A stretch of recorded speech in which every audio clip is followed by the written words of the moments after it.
Unir inovação, tecnologia e sustentabilidade. Esse é um dos principais objetivos da Schneider Electric, uma referência global em gestão de energia. De origem francesa, a empresa que está entre as 10 mais sustentáveis do mundo, atua em mais de 100 países, entre eles o Brasil. Só no ano passado, faturou 36 bilhões de euros em receitas. Bom, para falar sobre esse assunto, a atuação da empresa no Brasil, o JR Business de hoje recebe o presidente da Schneider Electric, Marcos Matias. Seja muito bem-vindo aqui no JR Business. Prazer é todo meu, Giovana. Eu vou te lembrar, antes da nossa conversa, que o JR Business tem todos os episódios disponíveis pelas plataformas digitais da Record e, inclusive, a nossa versão em podcast. A Schneider Electric, inclusive, é tão referência que participou do Fórum Econômico em Davos. Como é que é ser uma referência no gerenciamento de energia sustentável? O que é isso, Marcos? Nós acreditamos muito na parte da eletrificação e a digitalização.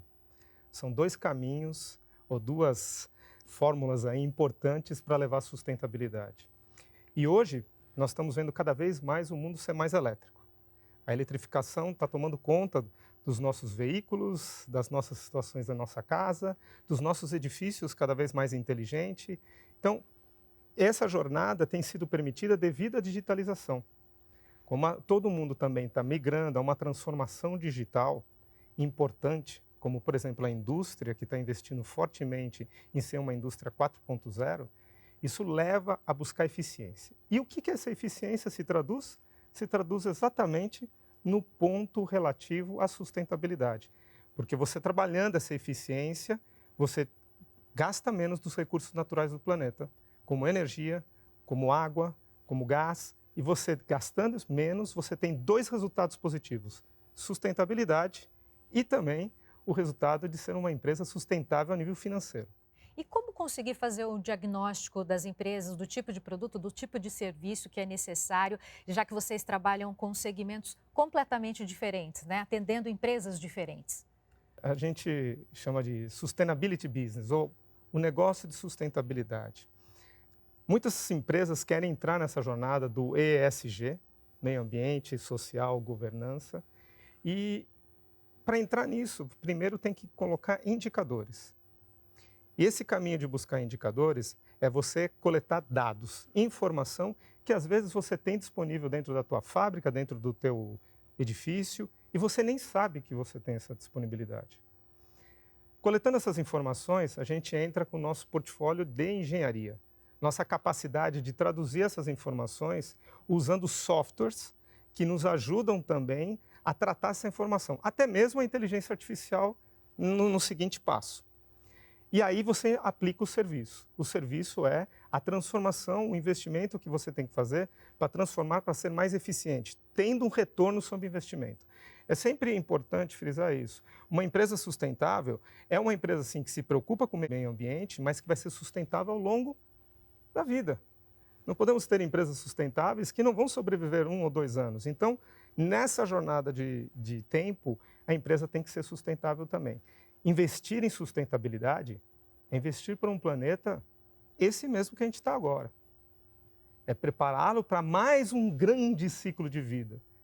E não buscar um planeta fora, um planeta B. Afinal, vai custar mais caro, afinal, talvez vai demorar muito mais tempo, quando a gente tem aqui oportunidades de reduzir o consumo, por exemplo, de energia, em média 30%. Você acha, então, que a partir desse cenário que você fala, é muito melhor a gente investir em conhecimento, em tecnologia aqui, no planeta Terra, do que, de repente, ter algumas experiências que são muito caras e que talvez não tragam um retorno para as pessoas que moram aqui? Sem dúvida, a tecnologia está disponível nesse exato momento. Um exemplo você comentou, a empresa, a Schneider Electric fatura 36 bilhões de euros, né? 5% desses 36 bilhões são investidos em pesquisa e desenvolvimento. E cada vez mais essa pesquisa e desenvolvimento tem sido voltada a como coletar dados, informações, como trabalhar essa informação, que a gente chama da segunda camada, e a terceira, como que o software, a inteligência artificial pode me levar nesse caminho. Dito isso, é saber que a Schneider Electric é uma empresa que, nesse último ano, cresceu 13%. Trabalhando com o quê? Com sustentabilidade. porque mais de 75% do portfólio da Schneider tem a ver com sustentabilidade, respondendo a essa necessidade do mercado.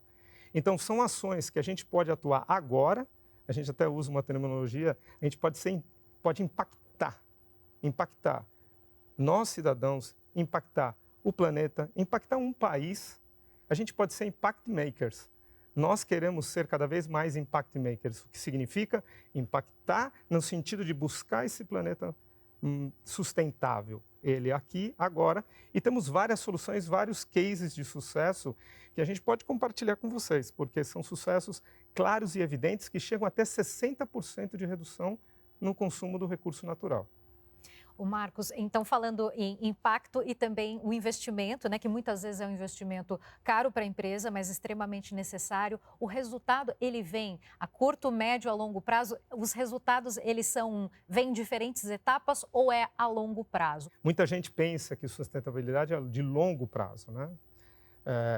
Mas não, tem ações que nós podemos fazer imediatas. Então, nós usamos uma terminologia chamada escopo 1, escopo 2, escopo 3, eu vou esclarecer um pouquinho. O escopo 1, o que eu posso fazer dentro da minha própria casa, de imediato? Faço uma auditoria, olha, posso trocar as lâmpadas por LEDs, posso melhorar o meu ar-condicionado, que é um sistema que é um grande vilão do consumo de energia, posso melhorar o meu processo. O que eu posso fazer de maneira simples e isso atua imediato, retorno imediato. Primeiro ponto. Segundo é o escopo 2. Afinal de contas, você compra a sua energia de onde? Qual é a fonte? É uma fonte renovável? É uma fonte limpa? E é importante dar essa assessoria aos clientes, é o que a gente chama de PPA, que é buscar fontes de compra para levar a fontes renováveis, eólica, solar. Nós temos uma matriz super limpa, que é outro detalhe importante, que é fantástico para o Brasil ser protagonista nessa discussão. Mas depois a gente fala um pouquinho disso, eu acho que o importante aqui é ficar nesse escopo. Tem muita gente que ainda não compra dessas fontes renováveis. E o escopo 3 é o terceiro, a cadeia de valor. Não basta só eu fazer essa história. Eu tenho que fazer com que os meus fornecedores me acompanhem nesse caminho. E aí levar o escopo 3 é levar eles na jornada de sustentabilidade, é replicar as ações que você fez dentro de casa nos seus parceiros, nos seus fornecedores. E isso começa a construir essa história que você falou, no curto prazo, no longo prazo e até no médio prazo, porque tudo isso é um caminho a percorrer, né? Ô Marcos, então, pegando o gancho em relação à empresa ser multinacional, está presente em mais de 100 países, qual o papel do Brasil, como você estava citando? A gente vai completar 77 anos no Brasil, eu acho que é uma história bonita. E nós temos mais de 2.000 colaboradores que investem seu tempo junto com a gente nesse caminho, nessa transformação. Por que o Brasil é protagonista? Porque essa história da energia limpa. O Brasil pode ter grande protagonismo não só na tecnologia que usa internamente, na capacidade de produção e ampliar, usando cada vez mais energia limpa, na eletrificação de tudo que a gente tem aqui. Por exemplo, vemos agora cada vez mais ônibus, caminhão, carros elétricos, mas como preparar essa rede para eletrificar, acelerar esse processo, já que a gente vai trazer de fontes renováveis, e a gente virar um exemplo. E depois, com isso, preparar para o futuro, que é uma caminhada de vender energia limpa para fora. E aí sim, é tecnologia envolvida, aí a gente tem escutado falar do hidrogênio verde, quando preparar para começar a exportar ele, tudo isso são caminhos lindos que o Brasil pode ser líder nessa tecnologia, nessa expansão, porque o mundo vai buscar essa situação verde. Como é que é para vocês ajudar, então, esses clientes? Quem é o público-alvo de vocês? Quem procura a Schneider? Eu gosto primeiro que as pessoas entendam o que é a Schneider Electric, porque é importante. A gente é líder em gerenciamento de energia e na automação industrial.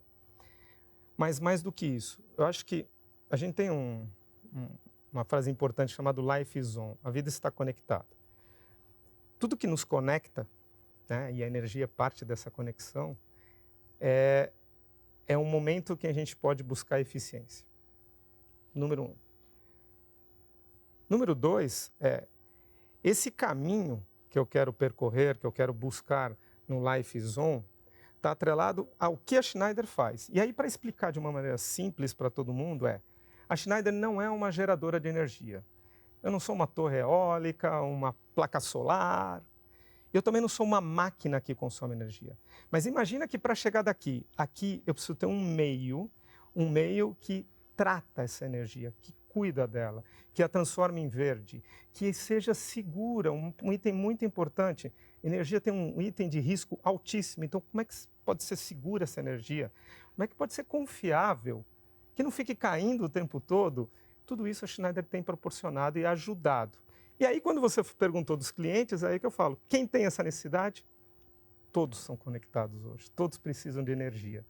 A gente viu casos extremos, vou te dar um exemplo, como hospitais que têm uma energia crítica super importante. Nossa própria casa, né?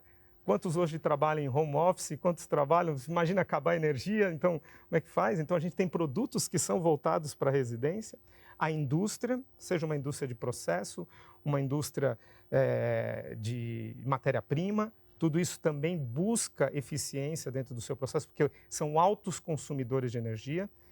E tem uma energia em particular que está crescendo muito, que é devido a isso, né? A gente tem os nossos smartphones e estamos jogando dados, informações, e são os data centers. E desses 36 bilhões em receitas que a gente começou falando aqui, qual que é a maior parte do segmento que vocês atendem? Eu destacaria, assim, a construção.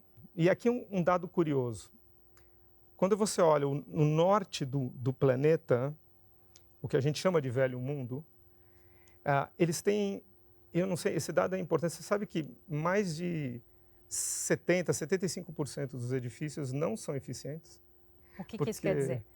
Eles não são sustentáveis, eles consomem recursos naturais sem ter uma gestão adequada e podem trazer essa eficiência que eu estou falando. E aí um importante dado, porque vem do Green Building Council, um dos maiores crescimentos de edifícios sustentáveis no mundo é o Brasil. O Brasil é o segundo maior país em certificações LEED, que a gente chama de certificações de sustentabilidade para edifícios inteligentes, edifícios sustentáveis. Então, isso tem feito realmente com que o Brasil também acelere fortemente no eixo de construção. Como eu falei, data centers também faz parte da construção. Então, tudo isso a gente tem visto é um volume importante das vendas da Schneider nesse momento.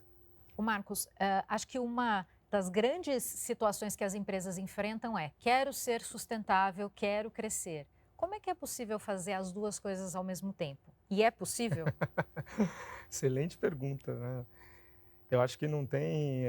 às vezes as pessoas colocam ou, né, nas discussões. Eu tenho feito até apresentações para CFOs, diferente, né? Os financeiros das empresas, exatamente discutindo isso, né? Eu acho que é o E. Não adianta eu investir, capturar tudo agora dos nossos recursos ou trazer fontes financeiras nesse exato momento e amanhã o planeta morre. E eu acho que nós estamos vivendo isso drasticamente nesse momento. Bom, sintam o calor que está lá fora. Sintam as temperaturas altas que nós temos vivido. Sintam os efeitos colaterais que nós estamos enfrentando por desastres naturais. E quantas perdas nós tivemos? E não estou falando de perdas humanas, estou falando de perdas materiais mesmo, milhões e milhões de reais ou trilhões de reais perdidos nesses desastres. Então, por isso que as multinacionais e as empresas locais no Brasil, a gente tem que fazer os dois. Não tem muita saída. E sim, há uma composição para fazer isso. Porque também outra lenda é que a tecnologia é muito cara, né? Ah, não, a tecnologia é cara, não dá para investir e tal. Meu, basta você saber o que você tem que investir nesse momento com ajuda. E é por isso que a gente fala, a gente os arquitetos da engenharia, né? Ou impact maker, de novo, voltar, porque é um conjunto, a gente tem que trabalhar em conjunto. Não tem como fazer sustentabilidade sozinho. Você não vai conseguir gerar sustentabilidade olhando só o teu umbigo. Peça ajuda aos outros, trabalhe em conjunto com outros. Olhe benchmarking, olhe o que o outro está fazendo e a gente pode proporcionar isso, pode ajudar nesse quesito. E aí é que é o bonito da história.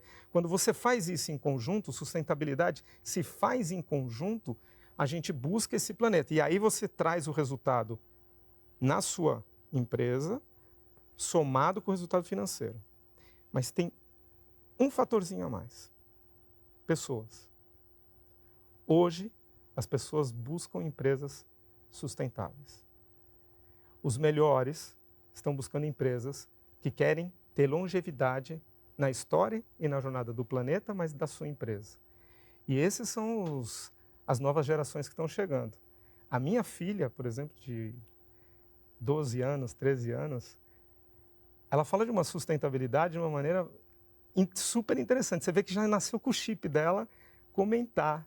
E isso é importante. Ela tem preocupação com o Rio Pinheiros. Quando que vai tratar? Quando que eu vou poder navegar nele? Perguntas assim diretas. Então, se esse chip está chegando, a sua empresa está preparada para receber essa pessoa? E esse é o tipo de pessoa que vocês querem trabalhar também? É o tipo de pessoa que a gente encanta estar junto com a gente. Porque o melhor lugar para se trabalhar é o lugar que você se sente feliz. E aí é o ponto. Agora, em relação à concorrência, né? Porque várias empresas têm essa preocupação, mostram esse discurso, né? E a gente sabe que a economia, o mercado, né, tem essa demanda, né? Como é que é para vocês, né? Mesmo com uma multinacional renomada como a de vocês, né? Tratar também dessa questão da concorrência. Olha, o importante é a gente criar esse planeta em conjunto para trabalhar. Para mim, quantos, se tiverem nessa jornada, melhor é. Sendo muito transparente com vocês, porque nós estamos atrasados. Aquele fator que eu comentei dos 75%, você sabe que a renovação desses edifícios na Europa está só de 0,5%. É muito lento para quem quer, em 2050, atingir o net zero, né? O que é sem emissões de carbono. Se você quer acelerar isso, tem um campo imenso para acelerar. E a gente precisa de todos. Por isso que eu falo do escopo 1, 2 e o 3. O 3 é importante, a gente quer levar todos. Os meus parceiros, os meus distribuidores, os meus canais de vendas, eles estão entrando na nossa jornada em conjunto, porque entenderam que é aí que você leva para essa direção. Acho que o bonito dessa história é que todo mundo tem que fazer isso. Não existe concorrente, não, existe uma preocupação única, é o agora, para gerar o amanhã. Então, agora a gente precisa fazer. Por isso, invista o seu tempo, dedique inteligência em pensar o que eu posso ser mais eficiente, como eu posso ser mais eficiente. Alimente o orgulho dos teus filhos que estão chegando com esse espírito. Mostre para eles que você também está interessado nisso. E mais do que isso, você quer impactar junto. E aí, eu acho que a gente pode contar uma história super bonita juntos. Ô Marcos, e você tem uma história muito interessante, porque você começou como estagiário e hoje é presidente da empresa, né? Como é que é para você ter essa trajetória longa e muito resistente, né? Muito de determinação, de gostar do que faz, com certeza você deve gostar, não? Eu comecei na Schneider há 32 anos atrás, como estagiário realmente, e sou engenheiro eletrônico, né? Entrando numa empresa, na época, engenheira elétrica, empresa elétrica, dito. Mas olha que curioso, né? Naquela época existiam poucos eletricistas, e aí tinham que buscar na eletrônica, a eletrônica era o boom da eletrônica, aí eu pulei ali, falei, deixa eu entrar aqui, e hoje a eletrônica está totalmente embarcada na elétrica, é uma conjunção, né? Só um adendo, porque eu acho super interessante isso, as oportunidades estão abertas na sua frente, você tem que saber pular lá e se jogar. Primeiro ponto importante. O segundo realmente me fazem muito essa pergunta, como ficar 32 anos, já não é mais comum isso, né? As pessoas pulam de empresas por sérias razões, mas mudam de empresa. Eu mantive na mesma, porque a Schneider Electric foi mudando ao longo do tempo. A Schneider começa a sua história como uma empresa metalmecânica. Aí, o nosso CEO nessa época, vislumbrou que o mundo seria mais elétrico. E foi para a eletricidade, investiu na eletricidade, disjuntores, contadores, relés, e foi investindo em automação. E o nosso Sherman agora, mas nosso CEO, chegou um momento, eu lembro que eu era de vendas, só para dizer como a gente é impactado, mas é influenciado por esses grandes líderes, e eu considero ele um líder fantástico, porque ele chegou e falou assim, nós temos que trabalhar a eficiência energética. 15 anos atrás. Eu era de vendas. Eu falei, não pode ser. Como eficiência energética? Porque na minha cabeça, matemática, eficiência energética reduzia o consumo, reduzia a quantidade de compra de produtos, reduzia a minha venda. Eu falei, não vai dar certo esse negócio, né? Não demorou 1 ano, 2 anos para ele nos convencer que esse era o caminho, porque se nós não buscássemos isso, a própria empresa não ia ter uma longevidade, mas o planeta também não ia existir. Então, vamos investir nisso. Depois ele trouxe fortemente o tema da sustentabilidade e, por último, softwares. Ele entendeu que não bastava só isso, tinha que coletar dados, ter inteligência artificial para nos ajudar nesse caminho, junto com os nossos clientes, nessa descarbonização que eu comentei agora há pouco. Então, ficar na mesma empresa, saltando dessas empresas que foi, de novo, mecânica, elétrica, sustentabilidade e agora software, nossa, eu tive que aprender. E aprender, para mim, é um valor incrível. Aprender todos os dias é um valor. E eu estou sempre aprendendo, então por isso ficar aqui foi bem legal. E para 2024, para este ano, quais são os planos de vocês, da Schneider Electric? Nós queremos continuar a nossa expansão, né? Porque a gente tem aqui no Brasil uma fábrica importante que atende a América do Sul e está se expandindo com algumas ofertas para a América Latina, chegando até México. Então, ela é uma fábrica que a gente chama de Smart Factory, uma fábrica inteligente que usa zero papel, zero paper dentro da fábrica na produção. Isso é super interessante para uma fábrica de painéis, então o pessoal trabalha com muito papel, a gente zerou a produção, o uso do papel lá dentro. E também o nosso centro de distribuição. Investir mais no centro de distribuição e na capacitação dos nossos parceiros é outro fator importante, por isso a gente tem um centro de treinamento fundamental aí, para expandir o conhecimento, porque o Brasil é muito grande e a gente precisa levar esse conhecimento não só aqui no eixo Sudeste e Sul, mas no Norte, Nordeste, a gente quer ampliar isso, afinal a gente tem visto um mercado cada vez mais em expansão e é isso, a gente quer ajudar esses clientes e ajudar esses clientes a exportar. Um dado importante, para a exportação, lá fora está se exigindo sustentabilidade, indicadores de sustentabilidade, indicadores de ESG. E a gente tem ajudado esses clientes a preparar-se para exportar nesse caminho. E, por último, ajudar no investimento da educação. A Schneider tem esse papel, treinamentos básicos elétricos para a segurança das pessoas e as pessoas entenderem como funciona a eletricidade, mas mais do que isso, também nessa automação universal. Então, junto ao Senai, por exemplo, a gente tem um trabalho super bonito com eles de automação. E isso, a gente tem que capacitar porque os empregos, os trabalhos estão se transformando e a gente precisa ajudar a nossa população a se transformar nesse caminho para preparar para esses empregos do futuro. E é isso que a gente tem investido. Eu desejo mais sucesso para o seu time. Muito obrigado e eu também desejo muita sorte, muito sucesso para todos vocês também. Bom, para você que ficou até aqui, o JR Business vai ao ar com novos episódios de terça-feira, às 19h30 nas plataformas digitais da Record. E também tem a nossa versão em podcast, é só acessar lá o seu tocador favorito. Obrigada pela sua companhia, até a próxima.